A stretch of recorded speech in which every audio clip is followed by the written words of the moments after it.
Well, Professor Gleiser, once again, thank you very much for your kindness. Time is all yours for your presentation. Thank you very much, everyone. Good morning to everyone. It's a pleasure to be with you once again.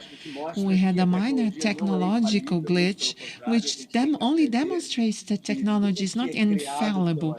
And we need to know that everything that humans create fails. We fail all the time. And it's very important for us to bear that in mind. And as the theme of this forum is about the future of technology applied to medical sciences as a whole, what I would like to say today is to give you kind of an overview about the world, where the world lies today, where technology is today, where we find humanity in the middle of so many technological advances.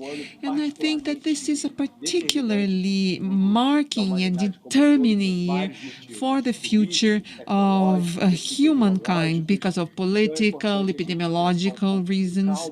So we need to take our time and calmly think about everything that is going on and how all of this affects us as human beings.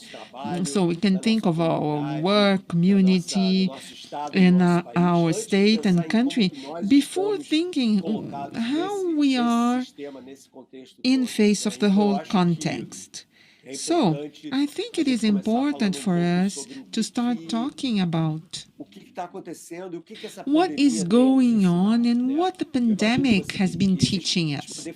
I imagine that there is kind of a lag between what is going on in the US and in Brazil and in Europe. As you know, here in the US, we are having record numbers of daily cases. It has soared recently with thousands and thousands of cases every day, which makes the United States with the highest number of per capita contamination in the world. So we need to wonder sometimes, how is this possible in a country such as the United States of America? How did this happen? Was it lack of resources, not enough planning? So I think that what is going on here is a lack of political orientation, political guidance and steering, and not enough guidelines for public health. And they have been put down over these last 4 years. For example, there used to be an organization created by Obama administration, which is an organization that, well, it wasn't even created by Obama, it was created by Bush. So it's not related to the Democrats or Republicans. And this organization, this epidemiological intervention center, was brought down and was dismantled. So there was a lack of a more centralized guidance and steering in what had to be done. So each state defined their own guidelines. So there was no centralized information that was important. And in this manner, chaos was created. So the country with the most advanced medicine in the world is the country that is suffering the most with the pandemic, which demonstrates that you cannot separate science from politics or policy, public policy. These two things need to go hand in hand, and they need to be together. And as Dr. José has mentioned, SUS in Brazil, the SUS, as we Brazils call it, and this is very important. We need to favor the population, and there are the segments of the population that are forgotten. So we need to democratize access to healthcare. So, for example, what are the most badly affected populations in the United States? They are the minorities, and Black minorities and Latin minorities, because the per capita contamination index is way above among them, much higher than among other populational groups. So this is what is going on here in the US, and I imagine that you have heard a lot about this, and I don't want to dwell too long on it. But I would like to tell you what are the lessons we have learned from all of this. And so that 2021 is better than 2020. Well, and I would say it's not very too difficult to have a better year than 2020 because 2020 really it was one of the worst years ever, at least for my generation. And I always say that it's important for us to understand something in terms of history. In fact, for our generation, people who are 40, 50, 60, from zero until this age, we had never gone through any major problems. A problem such as big. We weren't born in the two world wars. We weren't really grown-ups in Cold War, but nothing can be compared to the Spanish flu that took place 100 years ago, that killed 50 million people in a population of that was 2 billion. So you see, the proportions were much bigger than what we are having today. And that was precisely because we have technology today, and it enables us and makes it possible for us to take better care of the cases, even though we don't yet have a vaccine or the cure. So obviously, medicine has advanced greatly over the past 100 years, and it just shows the dimension of something that happened 100 years ago. We need to stop and think about it, because first of all, it shows the frailty of humankind in face of the nature. We have this idea that we can put ourselves above nature. We control nature. We have the cure for diseases. We build cities. We have roads and bridges and everything. So we are stronger than nature. But the fact is, this is a fantasy. This is an illusion. We are not above nature. We are part of nature. We are an integral part of nature. So whenever a virus comes of 132 nanometers of diameter, and it shows us that in spite of all technology and advances and everything, all fancy gadgets, and we send spaceships to Jupiter, even so, we were bitten and defeated by a tiny little virus that we can't even see. And today in science, we don't have a universally accepted definition of life. So a virus is kind of in a limbo and on borderline between life and non-life. So the virus is not considered a living creature by some. It couples itself to a cell to then use and do a sequestration of the cell material to then become a living being in terms of being reproducible. So to a virus, and this is another lesson learned, in addition to our frailty in face of the nature, we will never have the cure to all diseases. This is a very important lesson for us to learn, because natural selection doesn't work like that. So for those who are working on the front line and on the forefront of medicine, trying to find cures for the disease, rest assured that you will always have a job, because current diseases will become other diseases, and there will always be a disease for which we are looking for a cure. So this is life. This is the essence of life. So we can tell, well, is it the virus fault? Well, it's not the virus. It's just as we impose ourselves on the natural world, we impose ourselves over or prevail or have domination over other creatures. Other creatures can also prevail over us. And the fundamental in the natural world is this urge to reproduce. So the virus is this, and the things that happen will certainly transform. Sounds like a mutation has come up in Denmark. I don't know if you've heard about that, but apparently the virus has mutated, and it's in Denmark, and it's affecting the little bugs.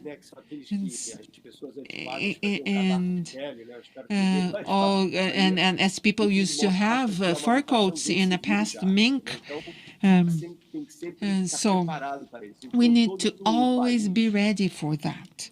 So every country in the world needs to have a policy for the implementation of epidemiological defenses that are fast, efficient, and wide-ranging. This is fundamental. And this is a problem that we have. And now, and this is something that will go on happening. So we're really lucky. Instead of just focusing on the downside, on the negative, we are very lucky that we are on the 21st century and we have the means that are possible, if not to completely eliminate this type of threat, but to fight it on an equal level. So at the same time as we need to understand that science, as any other human activity, has limits, we also need to learn to celebrate what science has accomplished so far. You just need to think, in 1910, do you know what was the average life expectancy on the planet? Was about 35 years.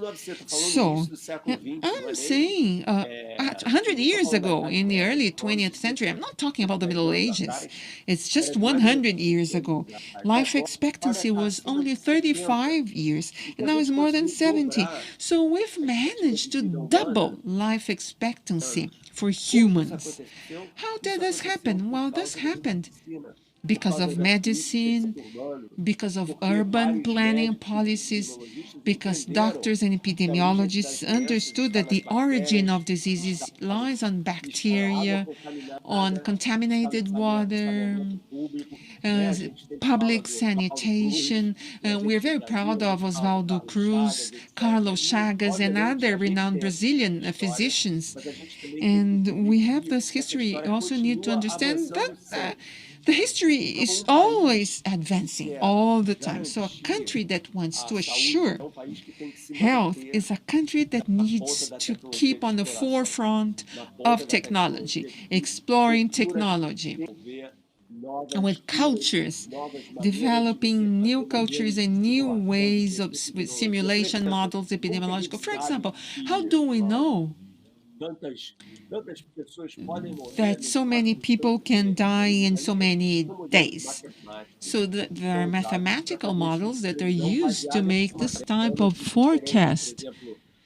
For example, the number of people who are dying right now, how many people are wearing masks, how many people are working from home, and so on and so forth.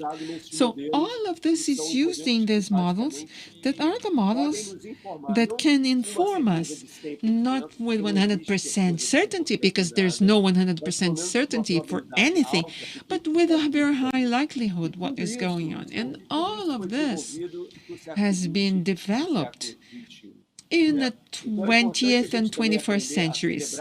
So we also need to learn to celebrate and to respect the credibility of science. No country in the world that will remain competitive in the future can look down on scientific research and on the education of a generation of scientists, doctors, and all other. I always give the example of South Korea. In South Korea, in the 1950s, they were one of the poorest countries in the world. And what we see today, we see that many of the devices that we buy today, Samsung, LG, Kia, the cars, and very high technology devices come from Korea. How did this happen?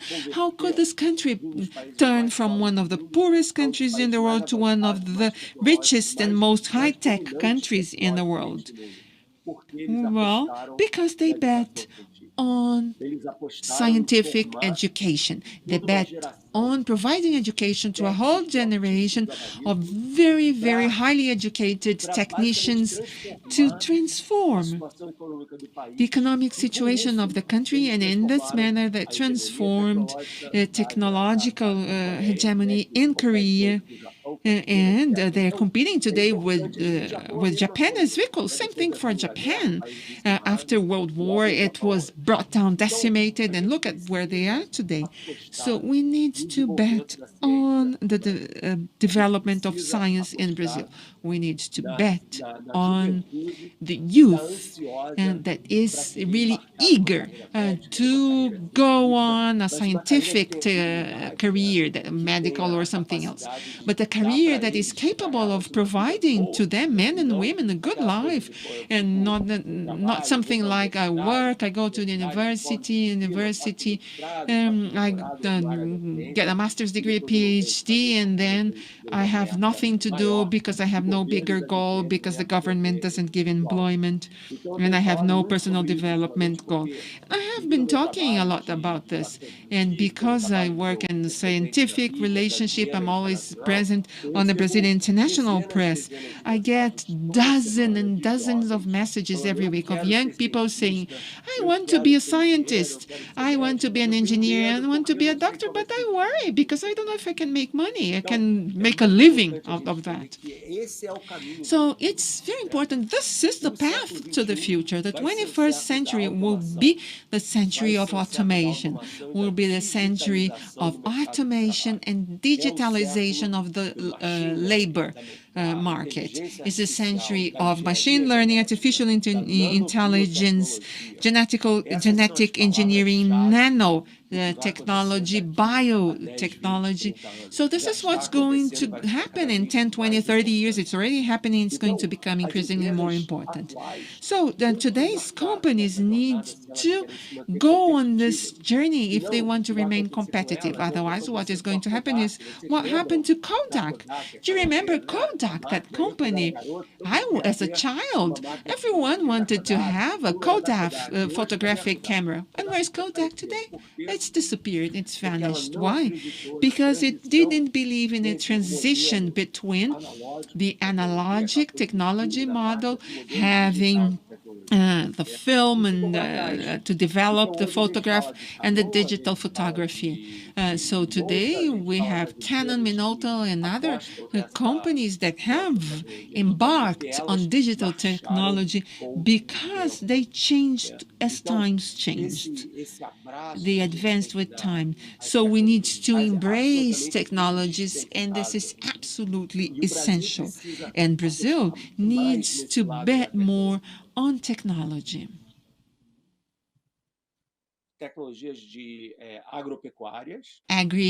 Agricultural technologies and technologies to explore deep water oil. This is two things that Brazil does very well. And I have been saying this a lot in the lectures that I have delivered.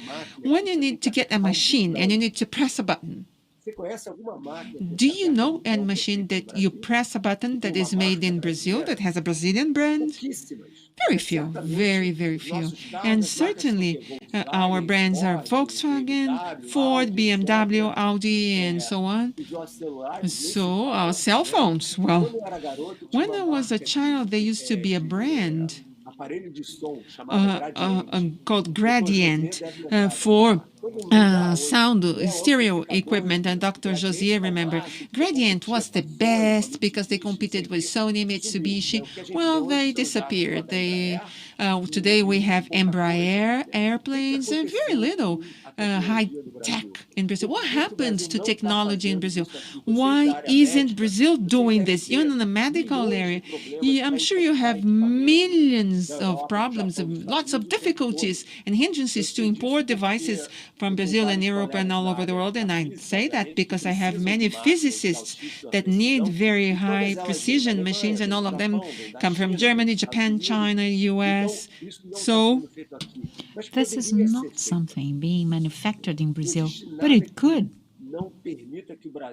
There is nothing preventing Brazil from going simply from operating in agrochemicals and renewable fuels into something that or a country that also focus on innovation, technology, applied to health or to any other areas.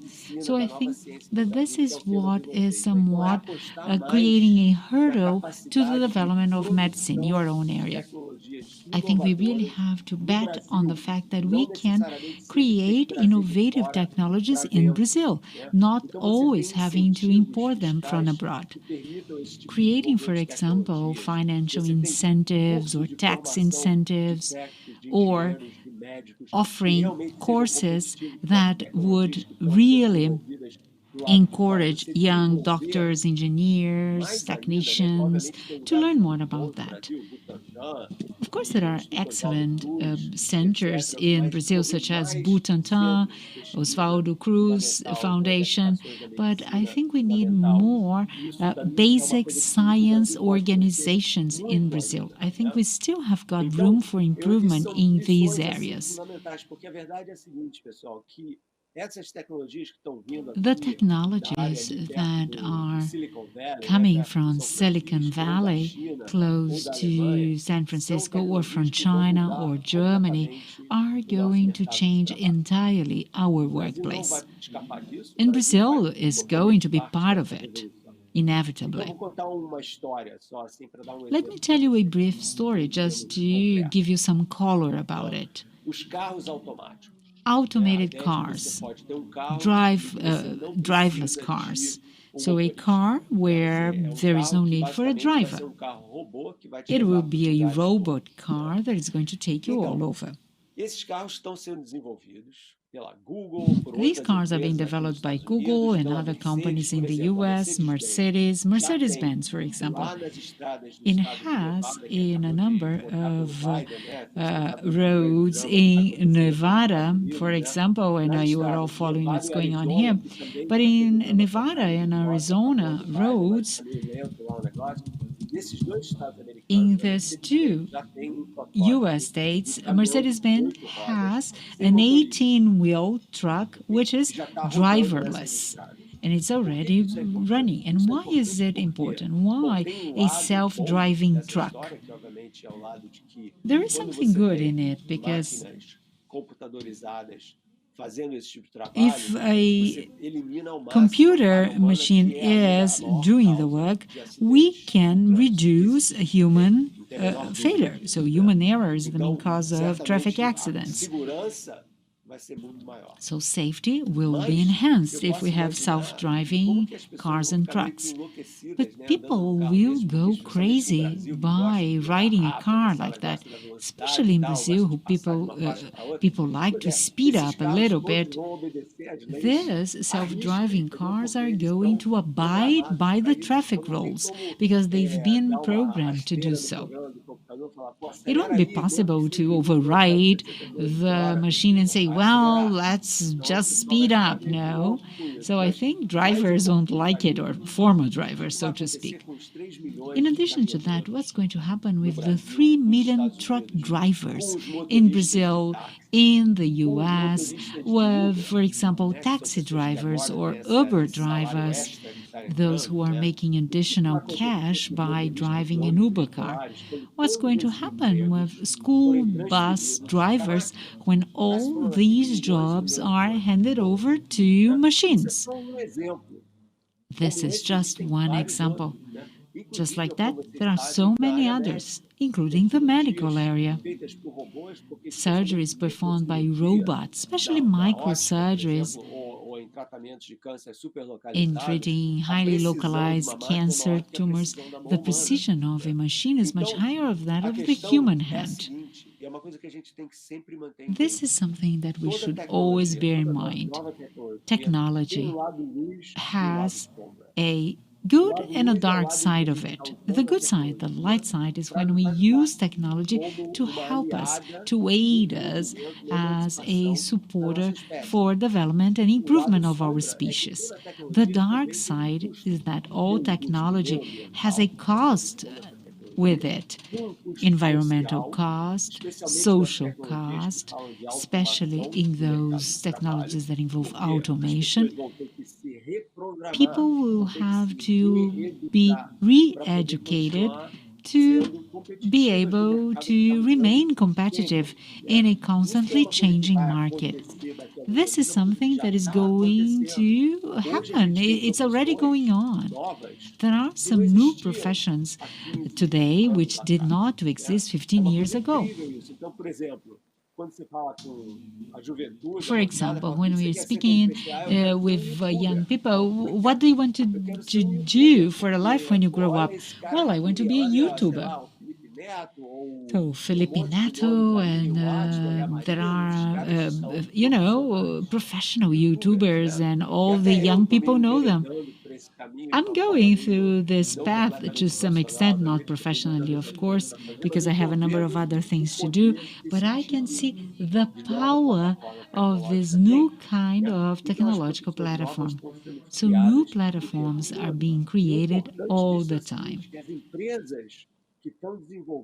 And companies which are developing new technologies, for example, in terms of car automation, medical devices, they are not investing in retraining people that are being taken from the employment market. Therefore, we have to make a moral consideration concerning the use of new technologies. What's going to happen with these people?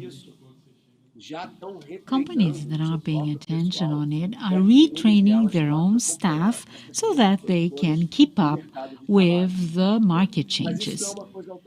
This is not something automatic. Google, for example, developing self-driving driverless cars, are not creating training programs for trucker drivers who are going to lose their job. So what are they going to do about it? This kind of concern of dealing with automation is no big news. Ford in the 20s, when he started with the automation in the in the workplace, uh, they had to do something about that. But the only difference from those time and our times is how fast new technologies are being developed. And I'm not even going to talk about data control, big data, control of our own body data, where we are heading to, biological markers. All these data, and many of them, are shared for free to companies. So I want to know how my heart's beating, whether there is high blood sugar. So all the area of biometrical data can equally be good or bad. At the same time, you are monitoring yourself, but some interest parties are controlling, end up getting hold of your data, and may be willing to control you. Therefore, the pandemic has helped us see a number of key issues, because we cannot simply hide and pretend we are not seeing the reality. You cannot pretend you are not seeing the problem. You cannot hit your head in the ground. The problem will not be gone. Therefore, we have to maximize our skills to deal with this challenge, so much so that we can grow and expand and learn from what's going on. The pandemic has shown us two things. First, how frail we are as a species. It doesn't matter how developed our medical knowledge is, nature can always bring us down. Therefore, we have to understand that, well, we're just so weak. No, it's not that. Frailty teaches us to be humble. By being humble, we can just take precautionary measures so that the next time something like that happens, we won't be taken by surprise. It is not an issue of politics, but rather of democracy. Everyone is entitled to have top quality healthcare services. Everyone should be familiarized with the science, with the truth involving public sanitation measures. Why wearing a facial mask? Why maintaining social distance? These are not political decisions. These are decisions that have been dictated by science. So we have to set apart politics and saving lives. Things should not be mixed up. So we have to be humble to understand the world. And at the same time, our codependence. We depend on each other. So, what if people who work in farms, growers, simply stop working and we had no more food to buy from in the supermarket? There is a sociologist in the US said the social chaos is 9 meals away from you. If you don't eat for 3 days, social stability will be entirely gone. So we need people. We need people just like they need the services we are providing. We need nurses, physicians working in the front line of health. We need the waste collectors that are collecting our waste bags. So society has a codependence, and it's not something just community based, it's globalized. We need products being manufactured all over the world. We need to export our products to the rest of the world. I call it an interaction of humankind as if it were a human beehive. And it works because we all know the role we have to play. This is how is life in a beehive. All works are equally important. None is less important than the others. And this is something that the pandemic has been showing us. A equal distribution of work. It doesn't matter what you do, if it's taking care of kids, if it's driving a bus, a truck, going to the market, be the president of the country. All jobs and roles are equally important for stability of society. Therefore, in my opinion, this unit of society brings very deep lessons. We really have to understand we are a species, not a tribe fighting against the other tribe, which has always been the history of our species. This is something that has to come to an end. And I think the pandemic has shown us quite well we are one single tribe, the tribe of human species. The virus doesn't care which team you support, what is your race, whether you're rich or poor. Virus just sees a human being to get coupled and to reproduce itself. Nature sees us as one single species. We have to see each other as one single species. So, this is a very important lesson, in my opinion. We have to carry within ourselves this learning, this new humbleness, codependence, respect for everybody, for nature. And I think companies which are really modern and getting updated constantly also have to understand that they depend on the whole ecosystem. Someone who's buying your product is a partner, and a partner that has huge power over your company. Because if the partner does not buy your product, your company will really experience problems. It's a partnership with the distributors. It's a whole ecosystem of companies, all essential for survival of all companies and for global satisfaction of customers. It's an integration of humanity. And this is exactly what I expect to be the main transformation for next year. This year is coming to an end, and we still have to learn from it so that we can be ready for the future. We have to be very humble before nature. We should respect all different kinds of works and jobs. Everyone should have a good life with quality of education, with access to health of quality. We have to invest in education to form new scientists, physicians, technicians who can help us take innovation in Brazil to a much higher competitive level. It's not only, well, let's bet only on agrochemicals, because I think our young people deserve much more than that. They want to compete with the whole world. They want to use a mobile phone and say, well, it was made in Brazil. When are we going to do it? So, with that, I would like to close my remarks, really making us think about the role of technology and our own individual roles on it. Thank you very much, and I wish you a great forum. Thank you, Professor Marcelo Gleiser. I think it was great, really.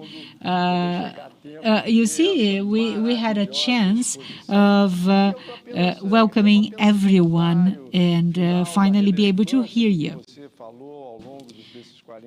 Now, considering the relevance of everything you've said to us throughout these 40 minutes, you mentioned South Korea, what South Korea did, a country which is as small as the state of Paraná, extremely poor 50 years ago, and a country that bet on people, through qualifying and training people and transforming them into people really capable of developing their own country. The government has fostered large industries to really perform qualification of people, transforming this 50 million people country into a technology huge potential. In Brazil, we are constantly faced by the pressure of economy as opposed to social development, as if it were one thing or the other. It's not either one or the other. Things can go hand in hand. People should always come first. People make a difference. So for all of us to get to economic development that we all wish for, we have to qualify people. We have to encourage them through education, science, really valuing science. And above all, as you have very brilliantly stated, let us celebrate science. The pandemic has shown us that science has quickly identified the virus, started mapping it, run immune tests. We are very close to having a vaccine against the virus. And Fiocruz and Instituto Butantan in Brazil have been instrumental in their efforts involved in international trials so that we could have the vaccine readily available. But we should not be limited to just those two large scientific centers.